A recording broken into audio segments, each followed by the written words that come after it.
Anak mak ayah ambil PKSK tapi tak tahu nak jawab macam mana. Saya ada jawapannya.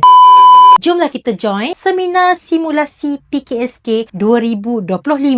Apa yang anak-anak akan dapat dalam seminar simulasi PKSK ni? Yang pertama, anak-anak mak ayah akan dapat simulasi PKSK iaitu format ujian sebenar. Yang kedua, seminar ini akan dibimbing oleh guru-guru yang pakar dan ada 9 tahun pengalaman dalam PKSK. Yang ketiga, teknik menjawab dan juga modul PKSK yang terkini. Maksudnya, anak-anak mak ayah akan diajar teknik menjawab yang betul dan juga menggunakan modul yang sebenar. Seolah-olah soalan sebenar menggunakan format yang terkini. Dan yang terakhir, kertas akan ditanda terus oleh guru-guru pakar pada hari yang sama. Maksudnya apa? Guru-guru pakar ni akan tanda terus kertas anak-anak mak ayah dan juga kalau dalam online, mereka akan print kertas tu dan anak-anak mak ayah akan dapat jawapan pada hari yang sama. Pesan tak seminar ni? Of course lah berkesan. Kita tengok testimoni kita pada tahun lepas. Ini adalah contoh-contoh orang yang menyertai seminar kita. Dia pun dapat tawaran ke SBP atau MRSM atau SMKA yang dipohon. Ini contoh-contoh dia. Anak dapat sekolah menengah sains pokok sena. Seminar cikgu sangat-sangat membantu. Alhamdulillah dapat MRSM yang dipilih. Banyak lagi testimoni yang menunjukkan kejayaan peserta-peserta kita yang menyertai seminar PKSK pada tahun lepas. Jadi mak ayah, nak anak-anak dapat ke sekolah yang dipilih, join seminar simulasi PKSK 2025 di Universiti Malaya pada 4 Oktober 2025.